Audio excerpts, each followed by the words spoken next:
12 ugly things seniors do as they age that no one tells you. Let's be real for a minute.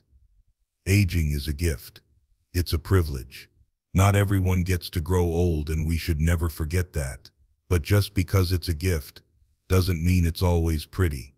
In fact, there's a side of aging that no one wants to talk about. The part that's messy, uncomfortable, and yes, sometimes a little ugly. Now, before you get defensive, hear me out. When I say ugly, I'm not talking about wrinkles or gray hair. I'm not talking about walkers, memory lapses, or the fact that you don't understand TikTok. I'm talking about behaviors, habits, mindsets, the emotional and psychological baggage that some people, not all but some, carry with them into their later years. The truth is, we're not just victims of aging. We're also participants in it. We help shape how gracefully or how bitterly we grow old. And some of the things we do or stop doing as we age, they push people away. They shut doors that were meant to stay open. They hurt relationships. And worst of all, they dim the very light we spent our whole lives building. But nobody tells you this.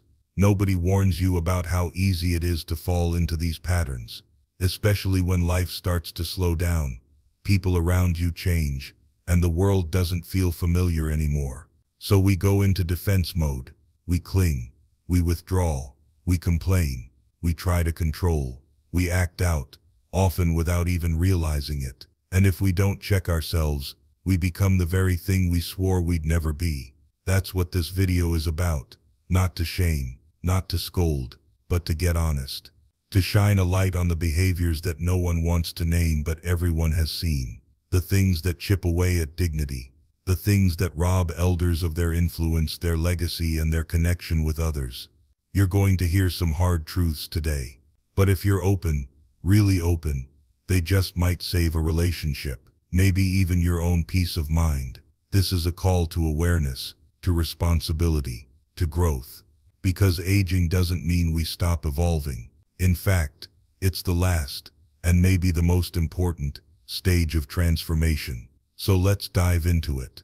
12 ugly things some seniors do as they age that no one talks about. But starting today, we will. Number 1. They get stuck in the past and use it to judge the present. Let's talk about something that happens more than people admit: getting stuck in the past. Now, don't get me wrong. Memories are sacred. They remind us of who we are, what we've survived, and what we've loved. But there's a big difference between honoring the past and living in it. You've heard it. You've probably even said it. Back in my day, people used to work harder. Kids today have no respect. This generation doesn't know what real struggle is. It's a slippery slope. From reminiscing to resenting. What starts as nostalgia can quickly turn into a filter, one that distorts how we see everything now. Instead of appreciating what's new, we reject it. Instead of trying to understand younger generations, we judge them. And that creates a wall, not a bridge. Here's the harsh truth. The world is supposed to change. That's how it survives.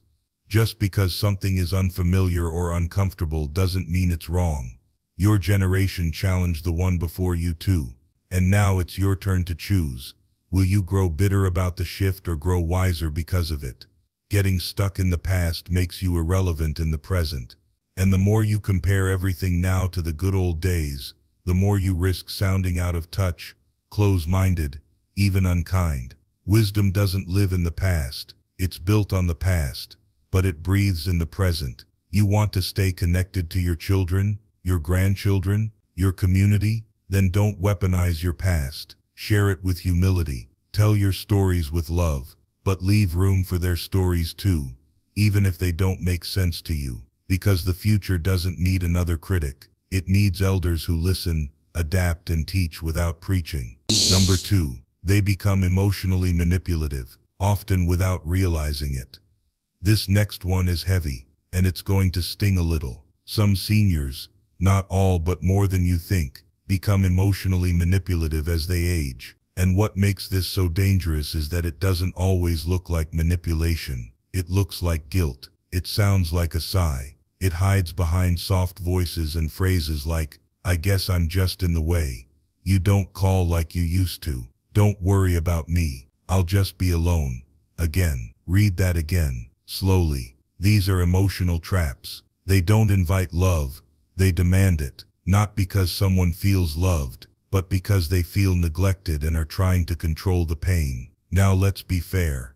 This usually doesn't come from malice. It comes from fear, from loneliness, from the ache of watching your world get quieter and smaller. But no matter how understandable it is, it's still harmful. Guilt is a terrible glue for relationships. It holds people near you out of duty, not desire, and eventually, it drives them away. Nobody wants to be around someone who uses pain as a weapon, even unconsciously. The worst part? Most of the time you don't even realize you're doing it. It's not like you wake up one day and decide to become manipulative. It creeps in, especially when you feel powerless, when you don't know how to say, "I miss you" in a healthy way, when asking for connection feels too vulnerable, so you twist it into a test. Let me ask you this. Do you want to be loved or obeyed? Because love can't grow where guilt lives, and connection can't survive when it's fed by resentment or obligation. If you're feeling alone, say so. If you're feeling forgotten, speak up. But don't disguise that pain as passive aggression. Don't turn your sadness into someone else's shame. The people who love you aren't mind readers. They need honesty, not hints. Vulnerability, not manipulation. And when you choose to speak from your heart instead of your wounds, you'll be amazed how people start leaning in again. Not because they have to, but because they want to. Number 3. They hoard. Not just possessions, but control. Let's talk about hoarding. And no, I don't just mean the stacks of newspapers in the garage or the 20-year-old Tupperware in the kitchen drawer. That's the surface. What we're really talking about here is control. As people age, many begin to feel like life is slipping through their fingers. Their bodies change. Their routines slow down. Friends pass away. And in the middle of all that loss, some start clinging to what little they feel they can still control. And for some, that means their stuff. But it's deeper than clutter. It's emotional. It's psychological. It's identity. That old sweater from 1982, it reminds them of a time they still felt strong. That broken coffee maker in the basement, it still works kinda. Those hundreds of books, they mean something. And the truth is they do. To that person, every object holds a memory. Every pile is a story. So when you try to clean it out, it can feel like erasing parts of their life. But here's the problem. What starts as preservation turns into suffocation. Homes become unsafe. Families feel shut out. Conversations turn defensive. And what was meant to preserve meaning ends up building walls, physically and emotionally. And it's not just physical hoarding. There's also emotional hoarding. Holding on to grudges, old pains, past regrets. Seniors can start replaying the same wounds over and over, refusing to let go of betrayals that happened decades ago. They wear it like armor, but that armor gets heavy. It keeps healing out. And yes, there's another layer to this control. Some seniors, again not all, start controlling their environment, their family, even daily decisions with a grip that's tighter than ever before. Why? Because the rest of their life feels unpredictable, so they micromanage what they can. It's survival. But here's the uncomfortable truth. When you hoard stuff, power, pain, you push people away. You build a world that feels safe but only for you, and you trap yourself inside it. You want freedom? Start letting go. You want peace? Start releasing what no longer serves you. You want deeper connections? Make space for them, literally and emotionally, because control might feel like comfort, but in the long run it's a cage. Number 4. They stop taking care of themselves and call it acceptance. Now this hits home for a lot of people. We talk a lot about aging gracefully, but somewhere along the line, many seniors confuse that with giving up completely. Let's be honest. Some people reach a certain age and stop trying. They stop grooming themselves, stop exercising, stop eating well, stop caring about how they look or how they live. And they wave it off with phrases like, "I'm old. Who cares? What's the point now? It's too late for me." Let me tell you something that may sound harsh but is said with love. That's not acceptance. That's resignation. And yes, there's a difference. Acceptance is peaceful. It's saying my body's changing, but I'm still here. I still matter. Resignation is defeat. It's saying I'm no longer worth the effort. And when you stop putting in effort, what you're really saying is I've decided I don't count anymore. Why is this dangerous? Because how you treat yourself teaches the world how to treat you. Neglect your appearance long enough, and others will too. Stop showing up for your own life, and eventually, people stop showing up for you. Now this isn't about vanity. Nobody's saying you need Botox or brand new teeth or designer clothes, but basic self-respect. That never goes out of style. A clean shirt, combed hair, a little pride in how you move through the world. It's not for other people. It's for you. Because every time you look in the mirror and see someone who's trying, someone who hasn't given up, you remind yourself that your story's not over. Taking care of yourself in later life isn't about pretending you're young. It's about honoring who you still are. So no, it's not too late. It's right on time to start walking, stretching, brushing, shaving, dressing, showing up. Even if you don't feel like it, you'll be surprised how quickly your energy changes when you treat yourself like you still matter. Because you do. Number 5. They guilt trip their loved ones to feel needed. Let's not sugarcoat this one. It's one of the ugliest and most painful patterns that can quietly creep into old age, the guilt trip. You've probably heard it. You've maybe even said it. You never call anymore. I guess I'm just not that important to you now. Don't worry about me. I'm just the old one sitting here by myself. Sound familiar?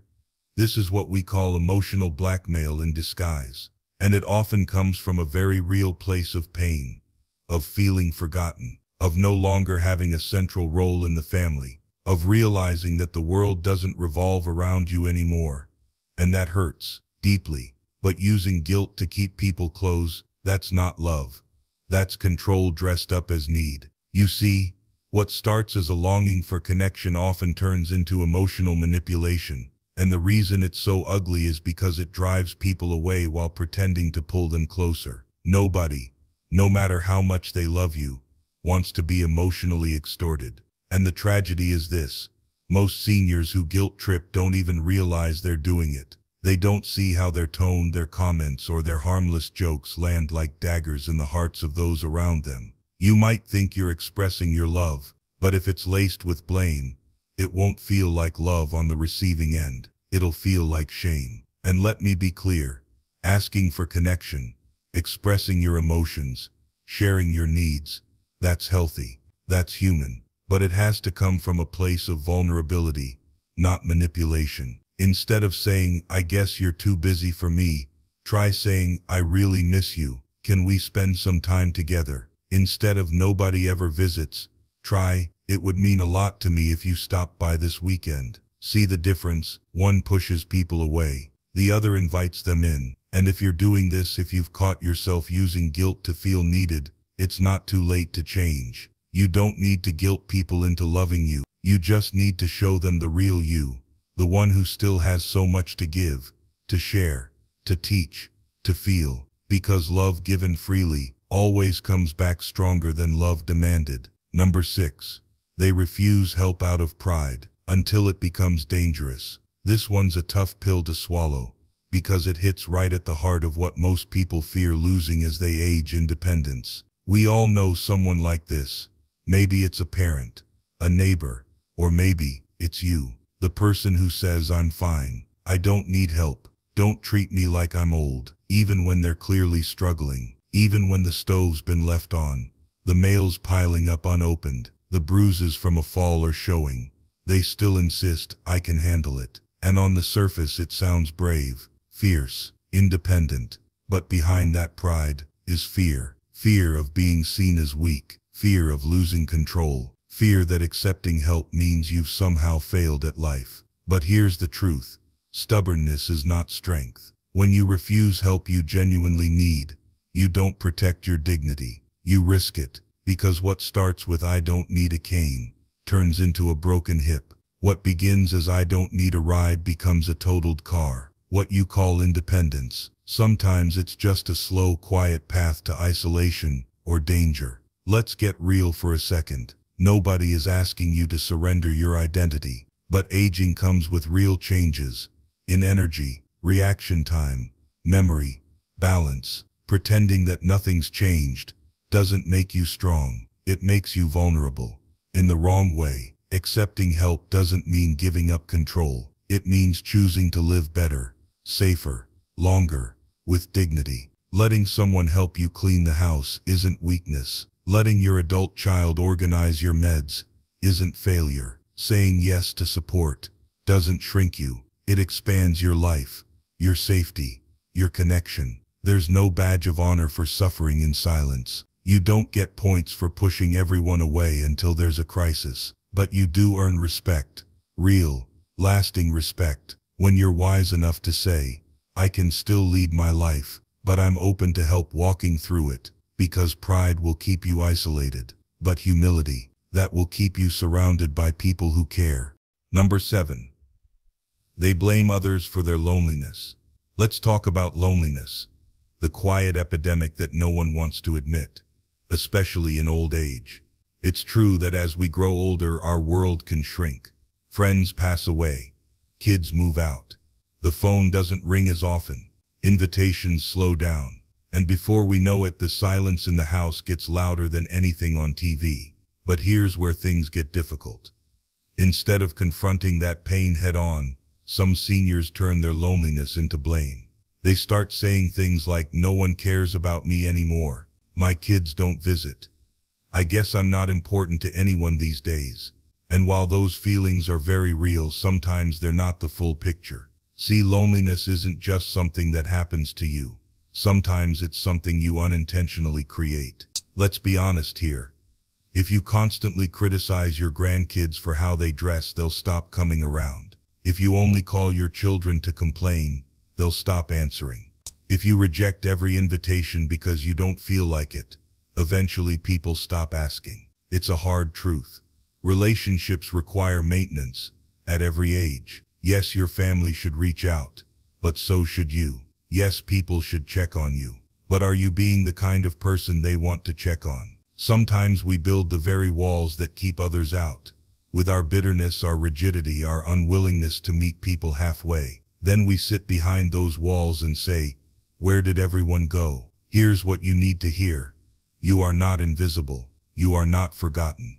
But you do have a role to play in your own connection. Be the one who sends the text. Be the one who invites, who smiles, who listens. Stop waiting for people to knock on your door. Open it. Because loneliness is real, but so is community. And it starts with the courage to stop blaming and start reaching. Number 8. They weaponize money and inheritance. This one rarely gets talked about, but it causes deep, lasting damage in families. It's about money, specifically how some seniors use their money, or the promise of it, to manipulate the people around them. Let's get something straight. You worked hard for your money. You sacrificed, saved, planned, and you absolutely have the right to decide where it goes and how it's used. But when your money becomes a tool to control behavior, punish loved ones, or hold power over family dynamics, that's not legacy. That's a landmine. You've probably heard it or maybe said it. If you keep acting like that, don't expect to be in the will. We'll see who gets what when I'm gone. After all I've done for you, this is how you treat me. This isn't generosity. This is conditional love, wrapped in dollar signs. Let me be blunt. When your kids or grandkids feel like they're performing for approval just to earn an inheritance, that's not a family. That's a contract. And that contract is toxic. Money should never be used as a leash. Gifts should be given freely, not dangled like a prize. And your will should be a document of love and wisdom, not revenge or resentment. Now let's also talk about the other side.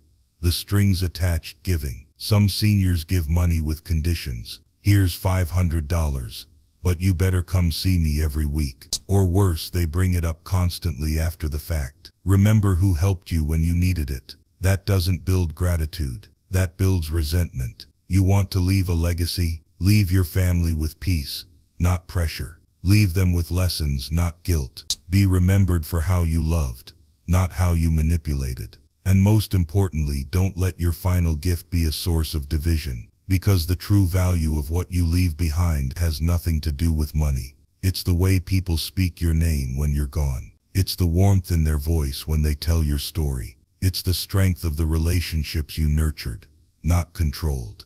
Number 9. They feed their bitterness more than their joy. Let's talk about emotional nutrition. What you feed your mind, your spirit, your soul. Because here's something a lot of people don't realize. Bitterness is a slow poison. It doesn't show up overnight. It builds quietly, consistently, when you choose to focus on what went wrong over and over again. Some seniors reach a point where every conversation becomes a complaint. The food isn't good enough. The doctor doesn't listen. The neighbors are too noisy. The world's going downhill. The government is useless. Their family never does anything right. Sound familiar? Now, is any of that necessarily false? Maybe not. But the question is it helping? Because here's what bitterness does. It hardens your face. It stiffens your spirit. It pushes people away. And it makes every day feel heavier than it has to be. The worst part? You start to believe that's just how life is now. Cold, unfair, full of loss. And you stop looking for joy because you've convinced yourself it's no longer there. But that's a lie, a dangerous one. The truth is you still have access to beauty, to wonder, to joy. It might not look the same as it did when you were 30 or 50, but it's still there. If you choose to see it, the smell of coffee in the morning, the way sunlight hits your garden, a phone call from a friend, a new book, a warm blanket, a grandchild's laugh. These things aren't small, they're sacred. But if you're too busy rehearsing old grudges, you'll miss them completely. Joy doesn't knock down the door. You have to open it. You have to let it in. Especially when it's easier to stay bitter. Bitterness feels safe because it's familiar. But joy requires effort, vulnerability, presence. So if you've caught yourself in a cycle of constant complaining, ask yourself this: what would it look like if I started feeding gratitude instead of grievance? Because your final years don't have to be bitter. They can be rich if you water the right things. Number 10. They shame the young instead of mentoring them. Let's get right to the point. There's a big difference between being an elder and acting like a critic in a rocking chair. Some seniors reach a stage where they stop mentoring the young and start shaming them instead. You've heard the lines. They don't know how to work. They're too sensitive. They're addicted to their phones. They don't understand real life. Now let's pause for a second and be honest. Every generation thinks the next one is lost. Your parents thought your music was garbage. Your grandparents thought your clothes were too revealing. They said you were lazy, entitled, too rebellious. And now the cycle continues, unless you break it. Look, the younger generation needs you, but they don't need your judgment. They need your presence, your stories, your failures, your wisdom. And if you spend all your energy criticizing them, guess what? They'll stop listening. And worse, they'll stop coming to you at all. Because respect isn't owed just because you're older. Respect is earned through empathy, openness, and humility. Instead of saying you don't know what hard work is, try let me tell you what I learned when I had to start over at 40. Instead of you kids don't have values, try here's what helped me stay grounded when life got tough. Mentorship isn't about telling people how wrong they are. It's about showing them what's possible. The most respected elders aren't the loudest. They're the ones who create safe spaces for questions, curiosity, and growth. They don't shame. They share. They don't scold.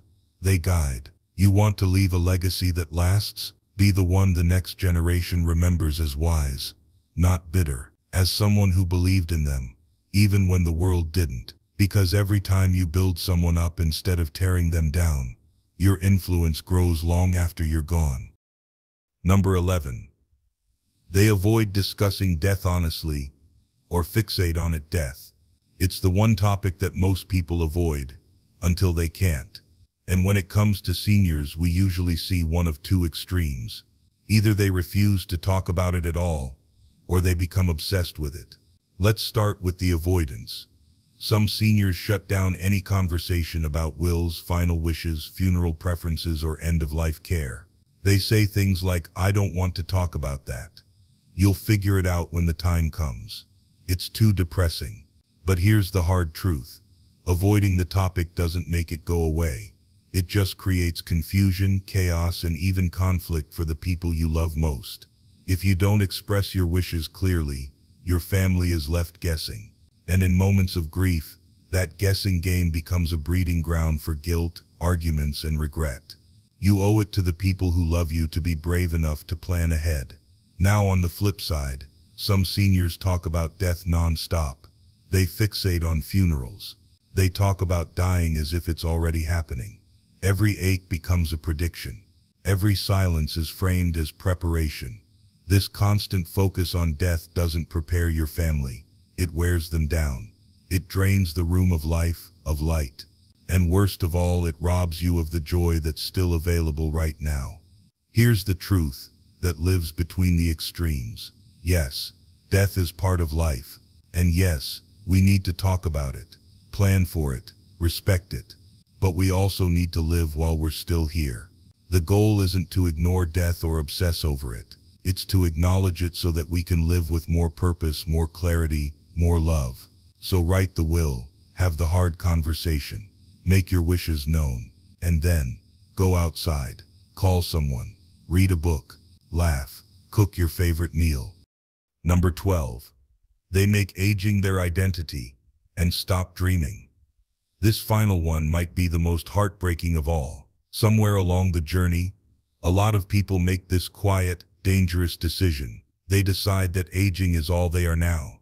They stop dreaming. They stop learning. They stop evolving. They shrink their world down to the label old, and every sentence starts to sound like, at my age, I can't. I'm too old for that. That's for the younger generation. Let me ask you something. Who told you that dreaming has an expiration date? Who convinced you that your final chapters should be written in gray ink? It's a lie.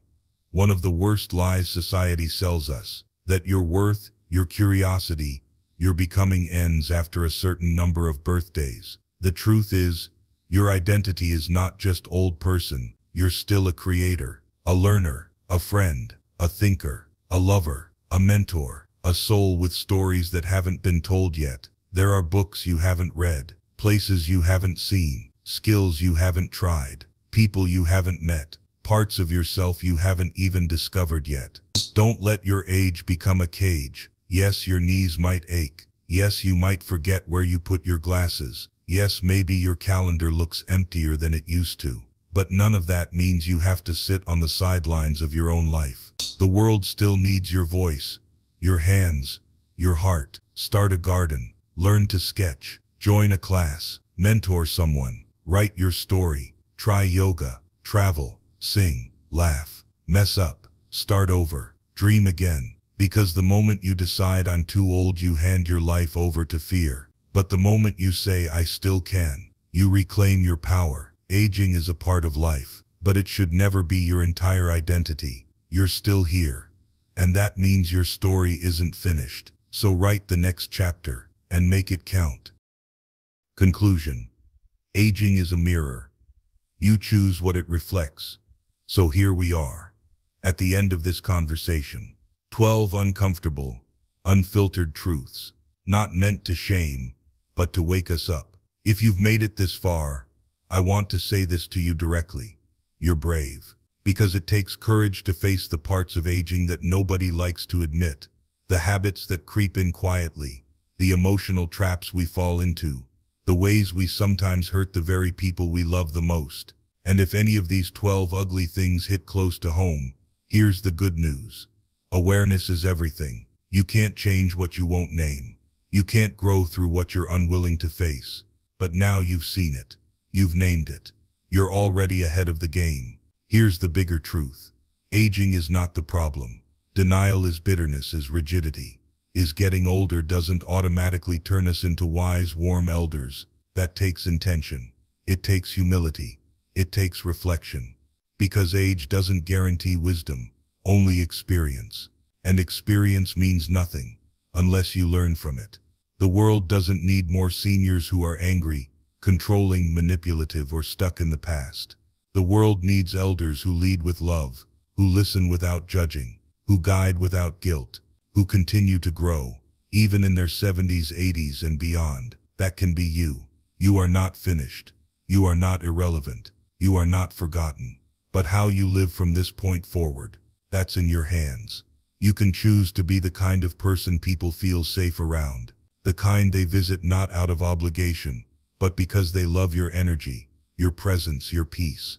You can choose to let go of resentment, to forgive more freely, to laugh more often, to ask for help without shame, to speak your truth without weaponizing your pain. You can choose to age with grace, not by pretending nothing's wrong but by working through what is, so you can stay open to what's possible. Your legacy isn't what you leave in your will. It's the way people feel when they think of you. It's the words they say when you're not in the room. It's the warmth you leave behind, or the wounds. And here's the best part. It's not too late to rewrite it. So if something in this video made you pause, made you reflect, made you uncomfortable, good. That means you're still paying attention. That means there's still time to shift. That means you're still evolving. And that is the most powerful thing of all. Thank you for listening. Thank you for having the courage to grow. Keep becoming. And remember, growing older is inevitable. Growing bitter is a choice. But growing better, that's in your hands. Every single day from here on out.